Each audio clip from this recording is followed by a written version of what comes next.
Here's a story that happened to my wife.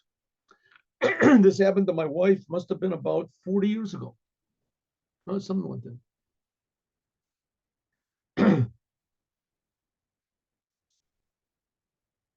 Yeah, the Rebbe made a very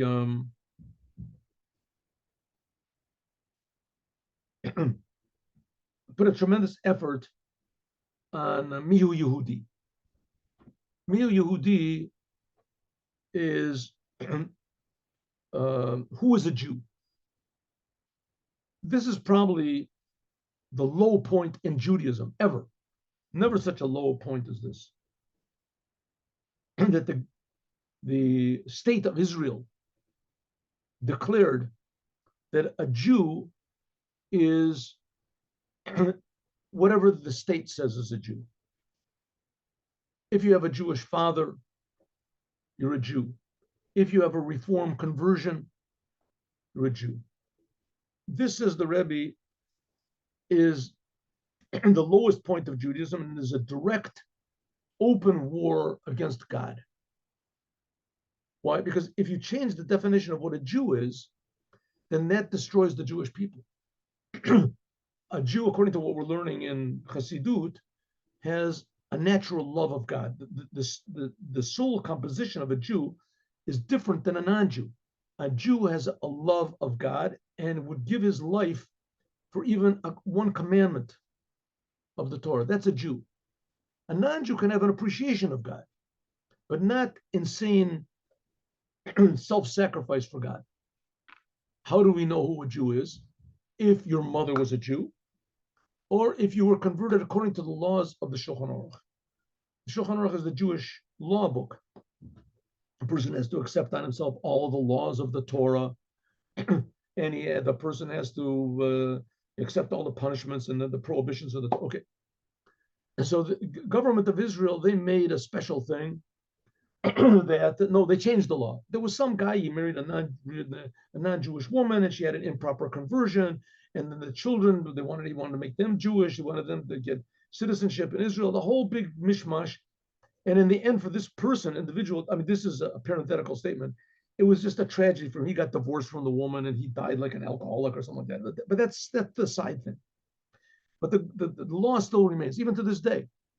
If, according to the law of the country, if you have a Jewish father, or just, father somehow or other, he had a Jewish father, whatever, then the right on your Teudat Zut, on your identification card, that you're a Jew. Okay.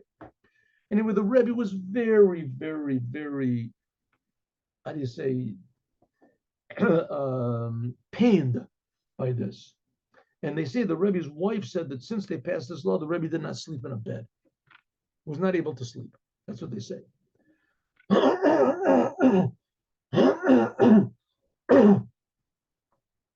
Anyway, this law was made by the Israeli government, who the component members of the Israeli government could care less about the whole thing. What's Judaism? What is Jewish identity? They could care less. But the Rebbe nevertheless said, we cannot give up. This is very, very important. We have to make a war. So there was one Knesset member, and her name was Sora Daron. I don't think she's alive anymore. And she was in the Likud, which was the rightists, the more conservative side. And usually, even though these people were also, atheists, but it was possible to talk to them because they had a certain sense of identity, state identity, Jewish identity. The leftists had no sense of identity whatsoever. The leftists, their idea was just every individual, every man for himself. So at least the rightists, there was someone you could talk to a little bit because they valued the land of Israel, the land. So my wife and 5 other women, they called up like a couple months before to the office of this woman, Sora Daron, and she was like the minister of the interior or something like that. In other words, she had some sort of a say of determining who was a Jew or not. They could change the law. So they called up a few months before, and they got an audience with her, and there were like 5 women, women that really knew how to speak and really, of high caliber, whatever. My wife was one of them. My wife is like an excellent public speaker. And they planned, what each one would say. They only had like a half an hour by her or something like that. Each one planned exactly what they would say, for 5 minutes, and then they would have another 5 minutes for a conversation or something. So they all went there, and they were all prepared and all that. They were all nervous. And this Sora Doron, she came out of her office, and she said, "Oh, you're the contingent from Chabad here. I'm sorry, I have somewhere to go. I can't meet with you." And she left. So they said, "But one second, we made this appointment like 3 months ago. We're prepared. We called several times. Everything was said, yeah, but I just got a dinner appointment or something like that." So they said, just a half an hour. That's it. She left. So the ladies were very tremendously frustrated and angry. So they took it out on her secretary. You know, how could you do a thing like that? This is not human. This is that she would, this is a woman supposed to represent the Jewish people. This is supposed to be an intelligent person. Even an animal knows you have to give a little bit of honor to your. But anyway, so the lady that was now the story.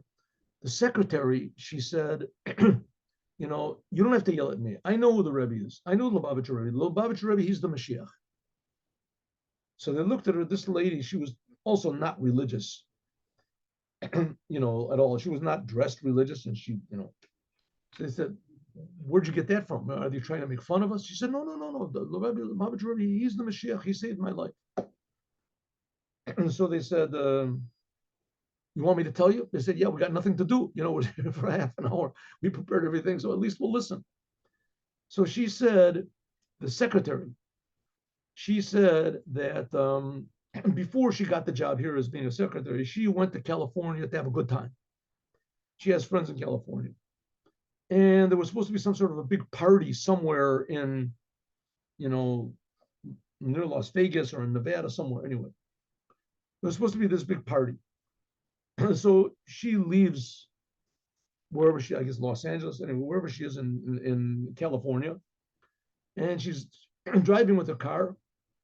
And it's like a 3 hour drive or something to where she's going. And it's still a lot of time. She left like at 12 o'clock in the afternoon. And she's driving around listening to the music and the air conditioner going. And she drives 3 hours, 3.5 hours, 4 hours. And suddenly she thinks, well, I should. In those days they didn't have GPS and something like that. So but somehow or other, I must have gone the wrong way. So she took out the map and she's looking, and there's road signs and everything like that. I made a wrong turn. So she goes back to where she made the wrong turn, she thinks, and it doesn't seem on the map that she went the right way to get to this place where she made the turn. Anyway, so she's bumbling around over here, and it's already starting to get dark. And so she figures, well, maybe I should just go back, but she's lost, and there's no cars going. It's in the desert over there, right? And so she gets lost, and every time she takes a turn, it seems that she's just in the wrong place. And then suddenly she starts to realize that she's running out of gas. And so she says, I was running out of gas, and that's it. The car stopped, and I was by the side of the road, and no cars came by, and it started getting dark. Now, when you're in the desert, it gets cold. It can be very hot in the daytime, but in the nighttime, it gets very, very cold. So it got cold, and she turned on the radiator, but the water engine wasn't working. So the radiator, whatever the heat that it generated, and then the radiator, then the battery went out. So she was stuck. So she didn't know what to do. She was stuck. So she she flagged down some sort of a car coming, and the person got out of the. No, this is right before. I'm sorry, right before she ran out of gas. She flagged down a truck, and the person came out of the truck and started talking to her very not nice. And she realized, so she sped off. She sped off. That's when she ran out of gas. So she ran out of gas, and she's getting dark. It's getting darker. It's like 2 a.m, and she's really cold. It really starts getting cold. And she was dressed like summer dressed. She didn't know what was. Maybe she had a shawl, something to put over her shoulders, but she thought she was going to some big party and it would be warm there and everything. So it's getting really cold. So she's really praying. She doesn't know what's going on. And she said that she was really very worried. And she was also very worried that the wrong type of people would stop, and that, she was just alone. She was helpless they didn't have any cellular phones back then. There was no. And so all of a sudden a car stops opposite her. and she doesn't know what to do. They put on lights, and she sees two people coming toward her, and one person has a gun. She sees the gun gleaming off of the headlights of the car that they went out of. And she got out of the car and she yelled out, Shema Yisrael. She said, I prayed to God. Shema Yisrael, Hashem Elokeinu, Hashem Elokeinu. And the person that was coming to her yelled out, Shema Yisrael, Hashem Elokeinu, Hashem. And the people came and they said, what's the story? What happened to you? She told them the whole entire thing. And they said, okay, either they had gas with them or they told, anyway, however it is, they saved her. So she said, she asked them, what were we doing in the desert in the middle of the night? So they said, well, there's a big Chabad convention, and we're driving from California it's a convention in another week or something like that. But we decided we would drive there. And we would go in another couple of days. It takes like 3 days of driving or something like that, where to go from one end of America to the other. So we figured we'd start up. And suddenly we got a phone call at about 12 at night. We got a phone call from the Rebbe's office, and they said that we should leave. The Rebbe wants you to leave immediately. Wants you to leave immediately. So we said, okay, the Rebbe wants us to leave immediately, so we'll leave immediately. We didn't have any idea why, but obviously we figured the Rebbe wants us for some reason to be in New York, 2 days early. He could have said, take a plane. Don't. He said you should leave early. So we left. So we're driving along, and we saw you in the middle of the thing. It must be that the reason that the Rebbe wanted us to leave early was because he knew that you were here, and he wanted us to save you. And they did. They took her back to California, where they had plenty of time they could go to. So she said, this lady said, so you don't have to tell me who the Lubavitcher Rebbe is. I know who Lubavitcher Rebbe is. He's the Moshiach. She showed that she has a picture of him in there. Of course, the Sora Daron never did meet with them, and they never did change the law of Mil Yehudi, but at least they got a good story out of it.